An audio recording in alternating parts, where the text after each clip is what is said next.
The second I saw the laminated private property sign floating down the creek like a sad little raft, I knew the HOA was messing with me again. I'm Yarden Dorsey. Bought a quiet slice of land on the edge of our North Carolina neighborhood, tucked behind a bend in the woods. The best part: it came with deeded creek rights, legally mine for fishing, swimming, or just sitting with a beer and watching the water roll by. Not community property, not shared, mine, and the HOA knew it. I made sure they did. But that didn't stop Rachelle Jennings, our HOA president with the personality of a malfunctioning blender and the haircut to match, from acting like she owned the whole planet. She was in her mid-50s, always marching around like she was running for office, clipboard in one hand, iced coffee in the other, wearing those oversized sunglasses like she was hiding from the paparazzi. Last month, she'd already tried to tell me that my shed windows were too reflective. 2 weeks ago, she left a note about my non-regulation mailbox, even though it was identical to 3 others on the same street. But this creek stunt, this was a new level of stupid. I marched down the bank, picked up the dripping sign, and stood there staring at the scene like I'd walked into a sitcom. 3 HOA board members, Rachelle, her little lapdogs Connie and Deb, were lounging in folding chairs, fishing lines cast into my creek, a cooler beside them full of what I assumed was probably hard seltzer and entitlement. There was even a Bluetooth speaker playing soft jazz. Like they were at some backyard resort, I cleared my throat. Loudly, Rachelle turned around slow like she'd been expecting me. "Oh, hey there, Yarden," she said with that fake cheer she always used when she was about to say something deeply condescending. "We figured since it's just a little creek, it wouldn't hurt to enjoy it as a community, you know. It's not like you're using it every day." "Let me stop you right there," I said. "That's private property, you're trespassing." Connie snorted. "Don't be dramatic." "It's just water." "Yeah." I held up a laminated copy of the deed I kept stored in a Ziploc under the porch. "This says otherwise. Creek rights are mine all the way from the bridge to the old oak." Rachelle rolled her eyes. "Well, we voted last month to open it up to HOA members." "Community access was approved." I stared at her. "You can't vote to give away something you don't own. That's not how property law works." She waved her hand. "Don't be difficult, Yarden. We're not harming anything. Besides, we've been coming here for weeks." That last part made my jaw clench. Weeks. I turned and headed back toward my house. Didn't say another word, just walked, because I had cameras. And now I knew I needed to check the footage. The moment my boots hit the porch steps, I was already dialing up the feed from the 4 cameras strung across my back lot. They weren't just for show. I'd wired them myself when I first moved in, buried the lines, and fed the storage to a private server. Not even the tech-savvy could scrub it. I hadn't checked the creek cam in weeks, not since early spring when a possum tried to drown itself in my tackle box. But now, with that little jab from Rachelle about coming here for weeks, I had a very specific reason. The footage loaded slow, but when it did, I sat down hard in the kitchen chair, one hand gripping the edge of the table tighter than I meant to. There they were. Not just fishing. Not just lounging, they'd brought a chainsaw.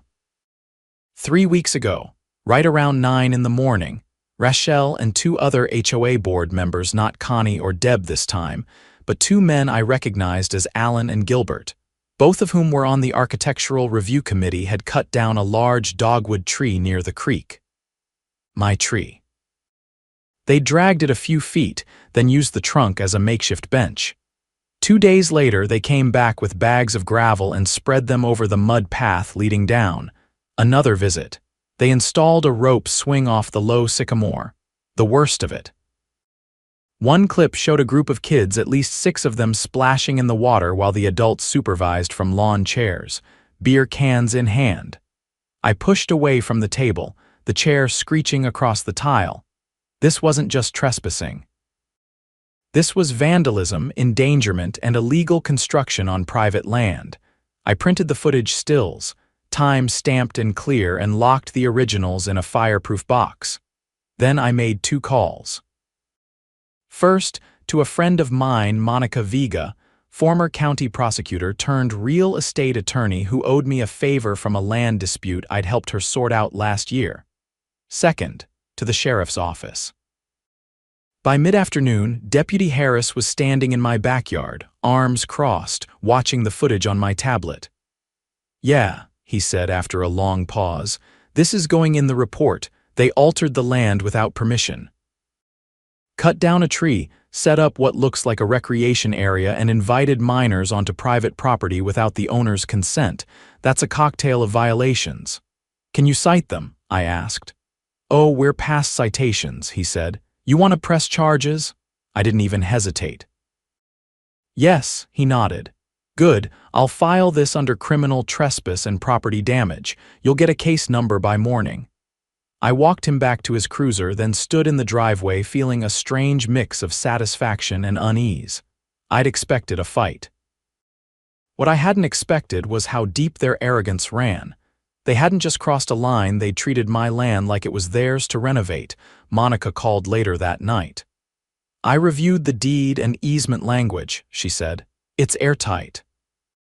Your property line extends 6 feet past the creek's northern bank. The tree they cut was well within your boundary. If they built anything down there, even a gravel path, that's considered a structural alteration. If you want to take this civil as well as criminal, I can file an injunction and a claim for damages." "Do it," I said.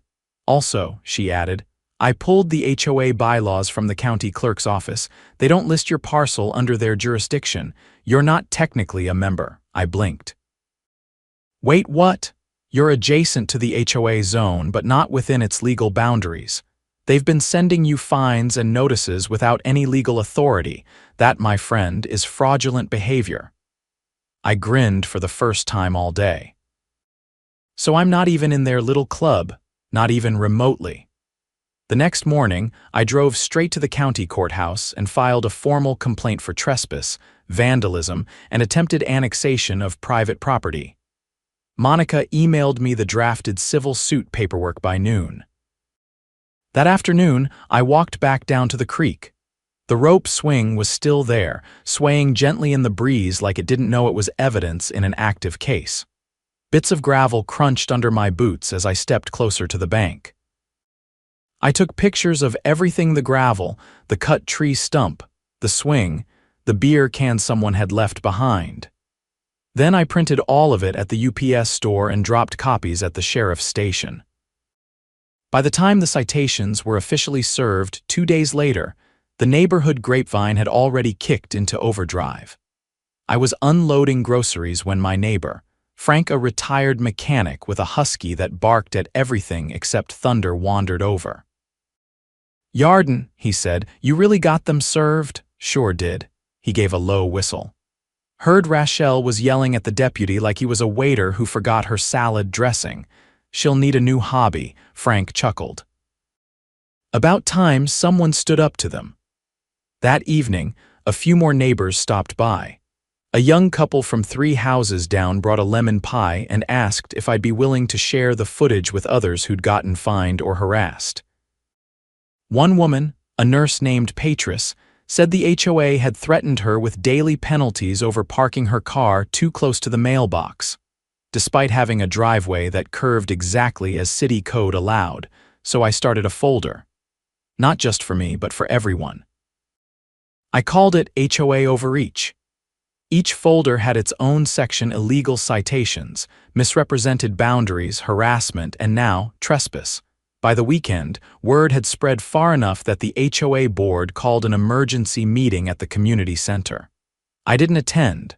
I wasn't a member after all. But Monica did. As my legal representative, she had every right to be there, and she brought packets. Each board member got one.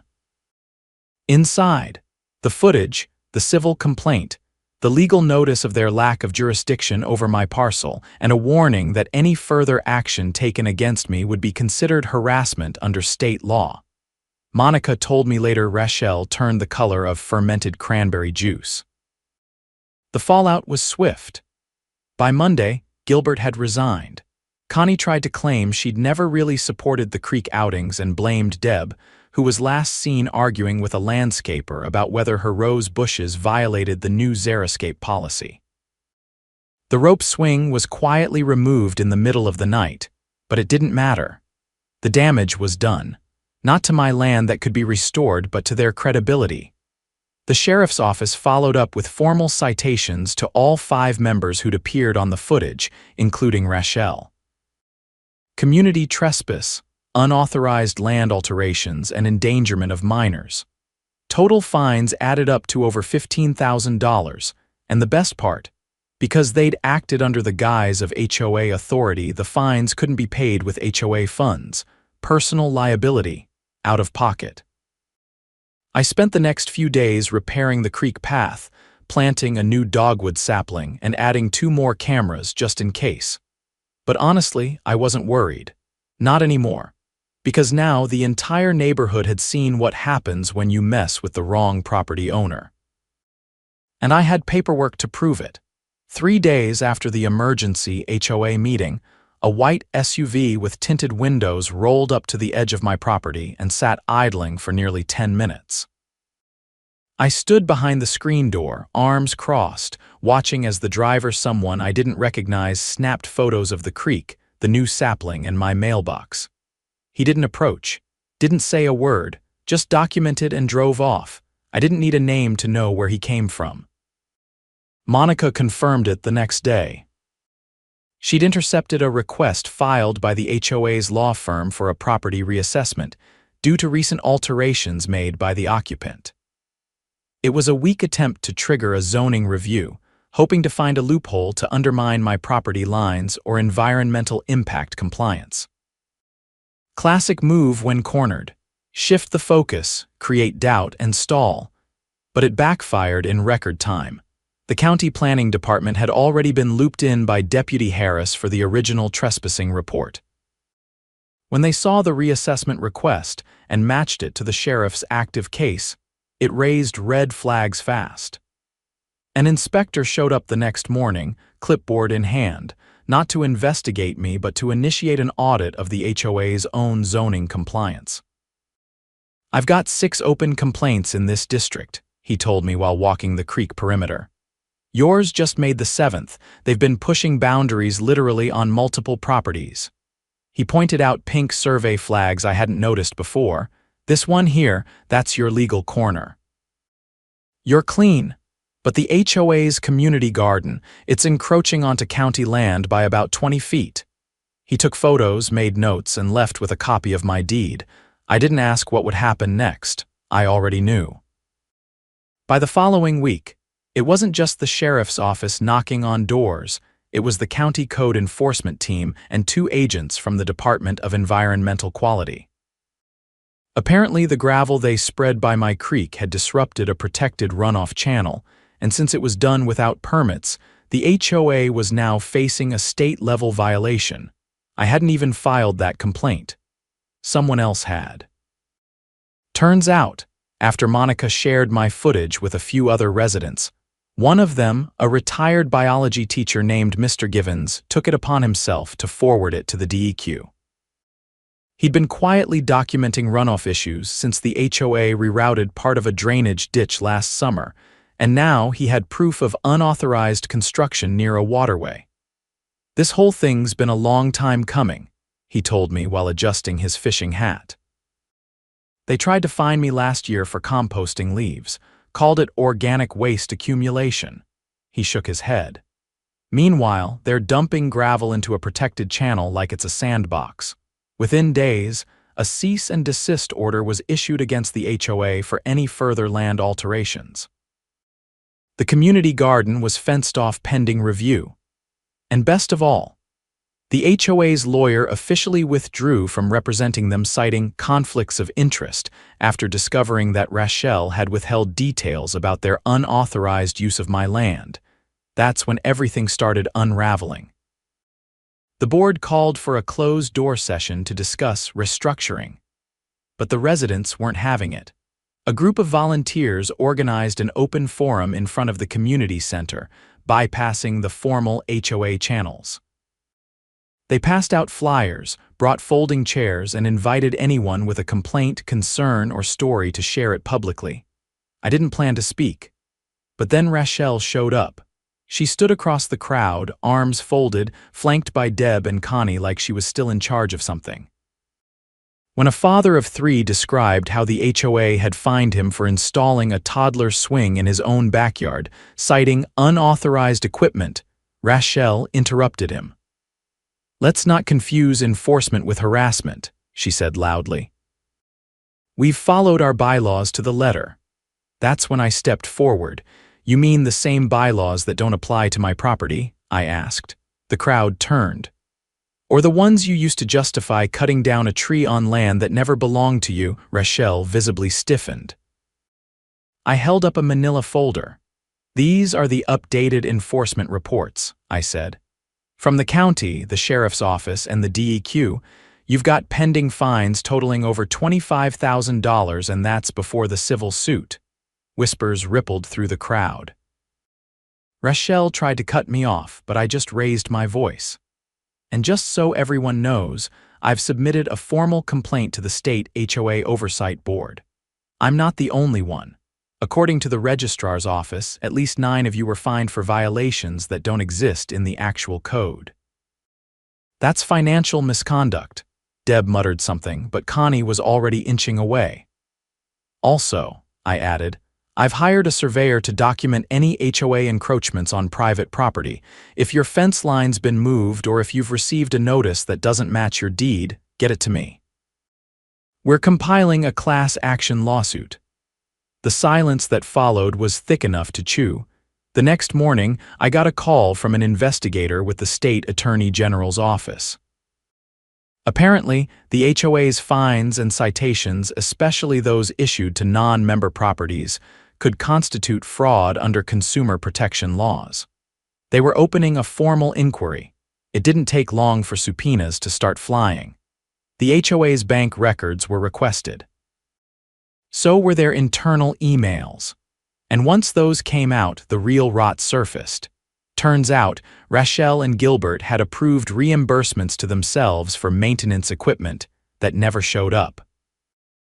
Over $8,000 in receipts, half of which traced back to a landscaping company owned by Gilbert's nephew.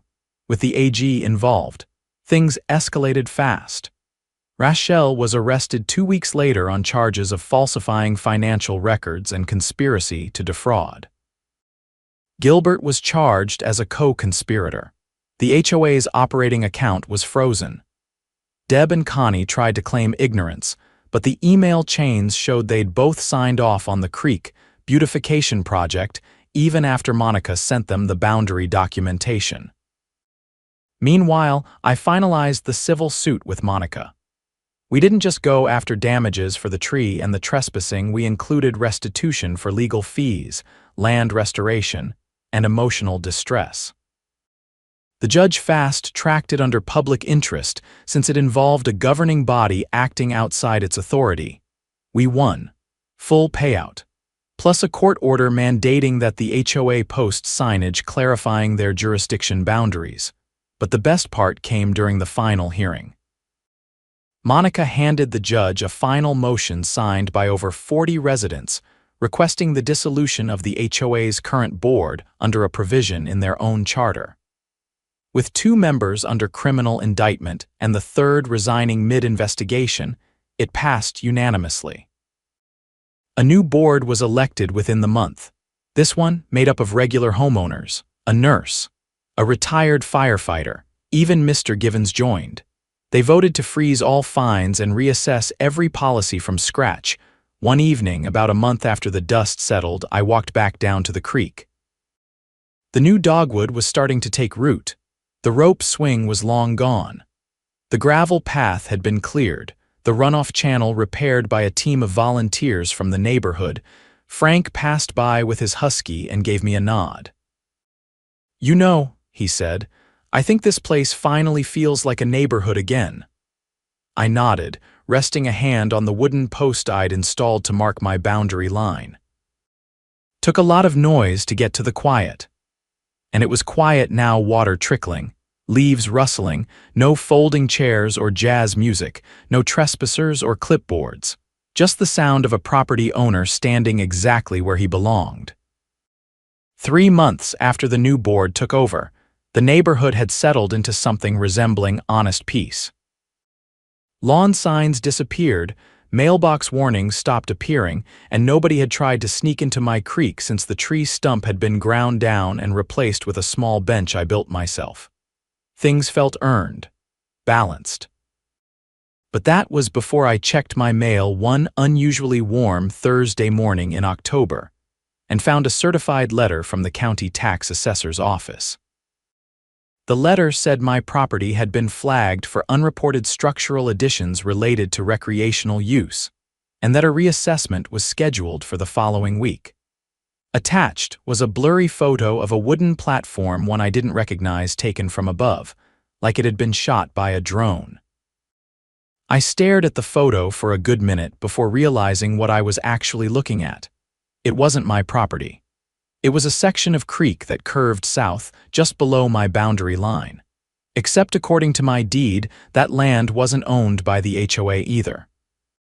It was county-maintained greenbelt, left natural for flood control. I drove straight to the planning office and requested the most recent permit logs for our neighborhood. The clerk handed me a file with fewer pages than I expected.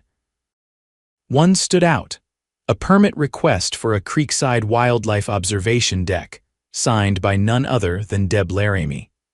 It had been approved under a forged parcel number, my parcel number.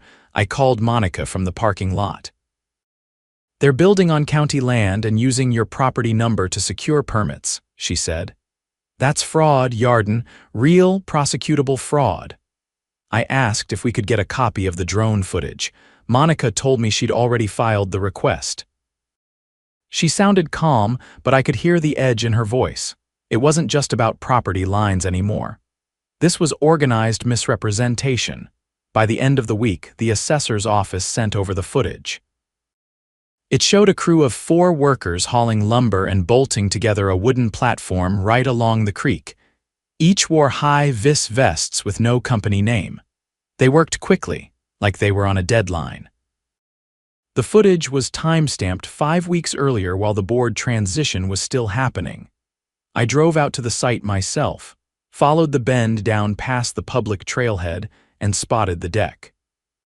It wasn't huge, maybe 10 feet by 12, but it had posts, a railing, and a mounted sign that read Community Observation Point, property of Cedar Hollow HOA. There was a second sign nailed to a tree behind it, a warning. Trespassing on HOA property is a violation. Cameras in use. I took photos. Then I called the county sheriff. Deputy Harris and a second officer showed up with a representative from the Department of Public Lands that afternoon. After 10 minutes of quiet discussion, the county rep turned to me. "They not only built on public land," she said, "they misfiled the permit under your lot. That's identity misappropriation. They're lucky they didn't run power lines out here or it'd be a federal matter." Deputy Harris nodded. "We'll need statements. And I'll be following up with the district attorney. This isn't just civil. This is criminal misrepresentation of government documents." The next morning, Deb was arrested. It happened before sunrise. 2 cruisers, no sirens. She was escorted out of her house in a robe, yelling about a misunderstanding. That afternoon, the new HOA board issued a public statement disavowing the platform project. They claimed Deb had acted alone, using leftover funds from the previous administration without board approval. But Monica found evidence that told another story. While digging through the HOA's financial disclosures, now legally required to be posted monthly, she found a strange series of reimbursements labeled environmental upgrades. The payouts had been approved by Connie, who'd quietly resigned 2 weeks into the new board's term, citing health issues. One of those disbursements matched the exact cost of materials used in the platform construction. We met with the assistant DA in her office downtown. Monica laid out the records, maps, and permit logs. She explained how Deb and Connie had used my parcel number to bypass the county's public land restrictions, redirecting funds from a discretionary account that was never audited under Rachel's administration. The Ada face didn't change much, but her tone did. This wasn't just fraud. It's conspiracy. They knew they couldn't build on county land, so they used your ID and hoped to bury it before anyone caught on. That's a felony. Within 48 hours, warrants were issued. Connie was picked up at her sister's place in Raleigh. During questioning, she admitted that Rachel had been the one to suggest the project before her arrest. They planned to frame it as an ecological improvement funded by member donations, then quietly absorb the space into the HOA's claimed boundary map. Only problem: they never expected the county to cross-reference parcel numbers. The fallout moved fast. The district attorney filed charges against Deb and Connie for conspiracy to commit fraud, misappropriation of funds, and falsification of government documents. The court froze their personal assets to secure restitution. The judge also approved a lien against the previous HOA's discretionary account to repay the county for unauthorized land use. What shocked the neighborhood most wasn't the arrests. It was learning how much of this had been happening in the background under the radar, buried in spreadsheet rows and vague meeting minutes. All that beautification money. Turns out a good chunk of it had funded similar projects: landscaping, furniture, even a failed attempt at a nature trail through an easement that never belonged to the HOA. The county revoked their nonprofit status. The remaining board members voted to dissolve the HOA charter entirely. Not suspend, not restructure, dissolve. It passed unanimously.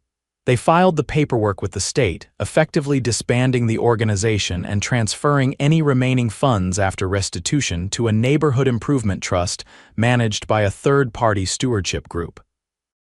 No one would be fined again. No more bylaws, no more compliance inspections. Just neighbors responsible for their own homes.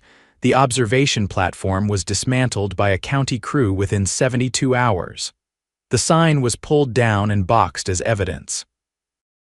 The railing was removed, the posts dug up, and the ground restored to native growth with the help of local volunteers. I helped plant willows along the bend fast growers, good for erosion control. Later that week, I was invited to speak at a community potluck. The new stewardship group had rented out the park pavilion and set up long tables with covered dishes and folding chairs. No speeches were required, but when someone handed me the mic, I stood. I didn't want to be the guy who sued his neighborhood, I said. But I also didn't want to be the guy who let it slide when people thought power gave them permission. There was a long pause. But I think we learned something here, not just about boundaries, but about how quickly silence becomes allowance. None of this would have happened if more of us had spoken up sooner, but we're speaking now. The applause wasn't loud, but it was steady, honest.